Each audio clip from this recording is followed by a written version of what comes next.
ಶಿಡ್ಲಘಟ್ಟ ಪೌರಾಯುಕ್ತೆ ಅಮೃತ ಗೌಡರಿಗೆ ಆ ಭಾಗದ ರಾಜೇಗೌಡರು ಕೂಡ ಒಂದು ಬೆದರಿಕೆ ಹಾಕಿರ್ತಕ್ಕಂಥ ಪ್ರಕರಣದಲ್ಲಿ ಈಗ ರಾಜ್ಯಾದ್ಯಂತ ಒಂದು ಸಂಚಲನ ಮೂಡಿರ್ತಕ್ಕಂಥದ್ದು. ಇನ್ನು ಕಾಂಗ್ರೆಸ್ ಪಕ್ಷಕ್ಕೂ ಎಲ್ಲ ಒಂದು ರೀತಿಯಾಗಿರ್ತಕ್ಕಂಥ ಮುಜುಗರ ಆಗಿರ್ತಕ್ಕಂಥದ್ದು. ಈ ಬಗ್ಗೆ ಮಾತಾಡಲಿಕ್ಕೆ ಸ್ವತಃ ನನ್ನ ಜೊತೆ ಚಿಕ್ಕಬಳ್ಳಾಪುರ ಉಸ್ತುವಾರಿ ಸಚಿವರಾಗಿರ್ತಕ್ಕಂಥ ಡಾಕ್ಟರ್ ಎಂ ಸಿ ಸುಧಾಕರ್ ಇದ್ದಾರೆ. ಬನ್ನಿ ಮಾತಾಡ್ತೀನಿ ಸರ್. ಈಗ ರಾಜೇಗೌಡರು ಈಗ ಇಷ್ಟು 24 ಗಂಟೆ ಎಫ್ ಐ ಆರ್ ಆಗಿ ಇನ್ನೂ ಯಾಕೆ ಸರ್ ಬಂಧನ ಮಾಡಿಲ್ಲ? ನೋಡಿ, ಈಗ ಘಟನೆ ಆಗಿರ್ತಕ್ಕಂಥದ್ದು 12ನೇ ತಾರೀಕು, ನಮ್ಮ ಗಮನಕ್ಕೆ ಬಂದಿದ್ದು 13ನೇ ತಾರೀಕು. ನನಗೆ ಬರೋಷ್ಟರಲ್ಲೇ ಸಂಜೆ ಆಗಿತ್ತು. ನಾನು ತಕ್ಷಣ ಜಿಲ್ಲಾಧಿಕಾರಿಗಳಿಗೆ ಈ ಒಂದು ಆಡಿಯೋ ಏನು ತುಣುಕಿತ್ತು ಅದನ್ನು ಅವರಿಗೆ ನಾನು ಕಳಿಸ್ಕೊಟ್ಟ ನಂತರ ಅವರು ಬೇರೆ ಸಭೆಯಲ್ಲಿದ್ದರು. ಅವರು ನಂತರ ಅಧಿಕಾರಿಗಳಿಗೆ ಮಾತಾಡಿ ಅವರು ಮಾಹಿತಿಯನ್ನು ಪಡ್ಕೊಂಡ್ರು. ನಾನು ಆವಾಗಲೇ ಸೂಚನೆ ಕೊಟ್ಟೆ, ಏನು ಇದನ್ನು ಕಾನೂನು ರೀತಿ ಏನು ಕ್ರಮ ಆಗಬೇಕು ಅದನ್ನು ನೀವು ಕ್ರಮ ವಹಿಸಬೇಕು ಅಂತಕ್ಕಂಥದ್ದು. ಆದರೆ 14ನೇ ತಾರೀಕು ಇಡೀ ದಿವಸ ಇದು ಒಂದು ರೀತಿ ರಾಜ್ಯ ವ್ಯಾಪ್ತಿ ಸುದ್ದಿಯಾಗಿ ಮಾಧ್ಯಮದ ಸ್ನೇಹಿತರು ಎಲ್ಲರೂ ಅವರು ಪ್ರತಿಭಟನೆ ಮತ್ತೊಂದು ಅಂತ ಹೇಳಿ ಅವರಲ್ಲಿ ಕೂತು ಅವರು ದೂರು ದಾಖಲು ಮಾಡುವಂಥದ್ದಕ್ಕೆ ಭಾಳಷ್ಟು ವಿಳಂಬ ಆಯಿತು.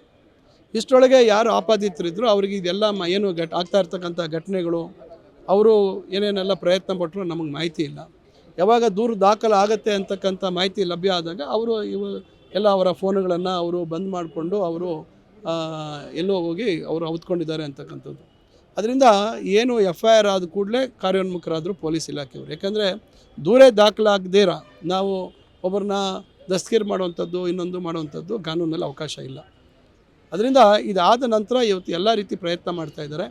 ಅವರು ಇದಕ್ಕೂ ಲಭ್ಯ ಇಲ್ಲ. ಆದರೂ ನಿರಂತರವಾಗಿ ಎಲ್ಲ ಬೇರೆ ಬೇರೆ ಮೂಲಗಳಲ್ಲಿ ಪೊಲೀಸ್ ಇಲಾಖೆಯವರಿಗೆ ಯಾವ ರೀತಿ ಇಂಥ ಸಂದರ್ಭದಲ್ಲಿ ನಡ್ಕೋಬೇಕು ಅಂತಕ್ಕಂಥದ್ದು ಗೊತ್ತಿದೆ.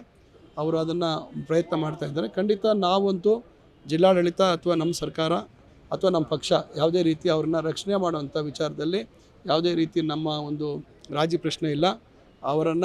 ಅವರು ಏನು ಮಾಡಿರ್ತಕ್ಕಂಥ ಒಂದು ಅಥವಾ ನಡ್ಕೊಂಡಿರ್ತಕ್ಕಂಥ ರೀತಿಯನ್ನು ನಾವೆಲ್ಲರೂ ಖಂಡಿಸಿದ್ದೀವಿ. ನಮ್ಮ ಅಧ್ಯಕ್ಷರು ಕೂಡ ಖಂಡಿಸಿದ್ದಾರೆ, ಡಿ ಕೆ ಶಿವಕುಮಾರ್ ಸಾಹೇಬರು ಖಂಡಿಸಿದ್ದಾರೆ, ಎಲ್ಲರೂ ಖಂಡಿಸಿದ್ದಾರೆ. ಆದ್ದರಿಂದ ಇದರಲ್ಲಿ ಯಾವುದೇ ರೀತಿ ತಾರತಮ್ಯ ಮಾಡೋದಿಲ್ಲ, ಕಾನೂನಂತೆ ಅವ್ರ ಮೇಲೆ ಕ್ರಮ ಆಗುತ್ತೆ. ಸರ್, ಪೊಲೀಸರು ಸಹನಾ ರಾಜೇಗೌಡರು ಮನೆಗೆ ಹೋದಾಗ ವಿಚಾರಣೆ ಮಾಡೋಕ್ಕೆ ಹೋದಾಗ ರಾಜೇಗೌಡರ ಪತ್ನಿಯವರು ಸಹನಾ ಅವರು ಈಗ ಪೊಲೀಸರ ಮೇಲೆ ಒಂದು ಕಡೆ ಒಂದು ನಾಟಕೀಯ ಒಂದು ಪ್ರದರ್ಶನ ಮಾಡಿರ್ತಕ್ಕಂಥದ್ದು. ಸರ್ಚಿಂಗ್ ವಾರೆಂಟ್ ತಂದಿಲ್ಲ, ಬರೀ ಕೈಲಿ ಬಂದಿದ್ದೀನಿ, ಅರೆಸ್ಟ್ ಮಾಡೋಕ್ಕೆ ಹೆಂಗೆ ಬರ್ತೀರಾ ಅಂತೇಳಿ ಪೊಲೀಸರಿಗೆ ಒಂಥರ ಧಮಕಿ ಹಾಕಿರ್ತಕ್ಕಂಥದ್ದು. ಸರ್ ನೋಡಿ, ಅದ್ರ ಬಗ್ಗೆ ನನಗೆ ಮಾಹಿತಿ ಇಲ್ಲ. ಈಗ ಅವರು ಮನೆಗೆ ಹೋದಾಗ ಏನಾಯಿತು ಅಂತಕ್ಕಂಥದ್ದು ಯಾರು ಅಧಿಕಾರಿಗಳು ಹೋಗಿದ್ದರು ಅವರು ಕಾನೂನು ರೀತಿಯ ಏನು ಅದಕ್ಕೆ ಅವರಿಗೆ ಜವಾಬ್ದಾರಿ ಇದೆ ಅದನ್ನು ಬಹುಶಃ ಅವರು ಮನವರಿಕೆ ಮಾಡಿರ್ತಾರೆ. ಯಾಕೆಂದರೆ ಎಲ್ರಿಗೂ ತಿಳುವಳಿಕೆ ಇರೋದಿಲ್ಲ. ಆದರೆ ಏನೇನಾಗಿದೆ ಅಂತಕ್ಕಂಥ ಮಾಹಿತಿ ಗೊತ್ತಿಲ್ಲ. ಅಕಸ್ಮಾತ್ ಏನಾದರೂ ಅವರಿಗೆ ಅಡ್ಡಿಪಡಿಸಿ ಮತ್ತೊಮ್ಮೆ ಅವ್ರ ಜೊತೆ ಏನಾದರೂ ಅಸಭ್ಯವಾಗಿ ನಡ್ಸ್ಕೊಂಡಿದ್ರೆ ಅದು ಅವ್ರಿಗೆ ಬಿಟ್ಟಿದ್ದು, ಇಲಾಖೆಯವರು ಅದನ್ನು ಯಾವ ರೀತಿ ಕ್ರಮ ತಗೋಬೇಕು ಅಂತಕ್ಕಂಥದ್ದು ಅವ್ರಿಗೆ ಬಿಟ್ಟಿದ್ದು. ನನಗೆ ಯಾವುದೂ ಅದ್ರ ಬಗ್ಗೆ ಮಾಹಿತಿ ಬಂದಿಲ್ಲ. ಸರ್, KPCCಯಿಂದ ರಾಜೇಗೌಡ ಮೇಲೆ ಕೊನೆಯದಾಗಿ ಏನು ಕ್ರಮ ಕೈಗೊಳ್ತಾರೆ ಸರ್? ನೋಡಿ, ಈಗಾಗಲೇ ಅವರಿಗೆ ಕಾರಣ ಕೇಳಿ ನೋಟಿಸ್ ಕೊಟ್ಟಿದ್ದಾರೆ. ಇದು ಪಕ್ಷಕ್ಕೆ ಭಾಳ ಮುಜುಗರ ಆಗ್ತಕ್ಕಂಥ, ಪಕ್ಷಕ್ಕೆ ಹಾನಿ ಆಗ್ತಕ್ಕಂಥ ಕೆಲಸ ಇದು. ಇದ್ರ ಬಗ್ಗೆ ಏನು ಹೇಳ್ತೀರಾ ನೀವು ಅಂತಕ್ಕಂಥ ನೋಟಿಸ್ ಕೊಟ್ಟಿದ್ದಾರೆ. ಈಗ ಅವ್ರು 7 ದಿವಸಗಳ ಒಳಗಾಗಿ ಅವರು ಅದಕ್ಕೆ ಉತ್ತರ ಕೊಡಬೇಕು. ಉತ್ತರ ಕೊಟ್ಟ ನಂತರ ಶಿಸ್ತಿನ ಸಮಿತಿಯವರು ಏನು ತೀರ್ಮಾನ ಆಗಬೇಕು ಅಂತಕ್ಕಂಥದ್ದು ಅವ್ರು ತೀರ್ಮಾನ ಮಾಡ್ತಾರೆ. ಯಾವ ರೀತಿ ಪಕ್ಷದ ಒಂದು ಶಿಸ್ತಿನ ಉಲ್ಲಂಘನೆ ಆಗಿದೆಯಾ, ಯಾವ ರೀತಿ ಇವರು ಪಕ್ಷಕ್ಕೆ ಇವರಿಂದ ಹಾನಿಯಾಗಿದೆಯಾ, ಇವರ ನಡವಳಿಕೆಯಿಂದ ಒಂದು ಜವಾಬ್ದಾರಿಯುತವಾಗಿ ನಡ್ಕೋಬೇಕಾಗಿತ್ತು. ಆಮೇಲೆ ನಿನ್ನೆನೂ ಮಾಧ್ಯಮಗಳಲ್ಲಿ ನೋಡಿದೆ, ಭಾಳಷ್ಟು ಜನ ಅಧಿಕಾರಿಗಳು ಬೇರೆ ಬೇರೆ ಇಲಾಖೆ ಅಧಿಕಾರಿಗಳಿಗೂ ಇದೇ ರೀತಿ ಅನುಭವ ಆಗಿದೆ, ಇದೇ ರೀತಿ ಅವರ ನಡವಳಿಕೆ ಇದೆ ಅಂತಕ್ಕಂಥದ್ದು. ಬಹುಶಃ ಎಲ್ಲೋ ಒಂದು ಕಡೆ ಇದು ಭಾಳಷ್ಟು ಜನ ತಾಳ್ಮೆಯಿಂದ ಇದ್ದರು, ಬಹುಶಃ ಯಾರು ಇದನ್ನು ಹೊರಗೆ ತರುವಂಥ ಧೈರ್ಯ ಮಾಡಿಲ್ಲ ಅಂತ ಕಾಣ್ತದೆ. ಈಗ ಈ ಒಂದು ಘಟನೆ ದೊಡ್ಡದಾದ ಮೇಲೆ ಬಹುಶಃ ಈಗ ಎಲ್ಲರೂ ಹೊರಗೆ ಬಂದು ತಹಸೀಲ್ದಾರ್ ಏನೋ ಹೇಳಿಕೆ ಕೊಟ್ಟಿದ್ದಾರೆ ಅಂತ ನಾನು ಯಾವುದೋ ಸುದ್ದಿ ಮಾಧ್ಯಮದಲ್ಲಿ ನೋಡಿದೆ. ಇನ್ನು ಬೇರೆ PDOಗಳಿಗೆ ಇದೇ ರೀತಿ ಅನುಭವ ಆಗಿದೆ ಅಂತ.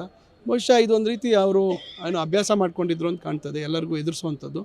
ಬಹುಶಃ ಎಲ್ಲ ಒಂದು ಕಡೆ ಇವತ್ತು ಇನ್ಮೇಲಾದರೂ ಅವರಿಗೆ ರಾಜಕಾರಣದಲ್ಲಿ ಯಾವ ರೀತಿ ನಡ್ಕೋಬೇಕು ಅಧಿಕಾರಿಗಳ ಜೊತೆ ಅಂತಕ್ಕಂಥ ಒಂದು ಪಾಠ ಇವತ್ತು ಅವ್ರಿಗೆ ಆಗಿದೆ ಅಂತ ನಾನು ಭಾವಿಸ್ತೇನೆ. ಸರ್, ಇದರಿಂದ ಕಾಂಗ್ರೆಸ್ ಪಕ್ಷಕ್ಕೆ ಕೆಲವೊಂದು ಮುಜುಗರ ಆಗಲಿಲ್ಲ ಸರ್?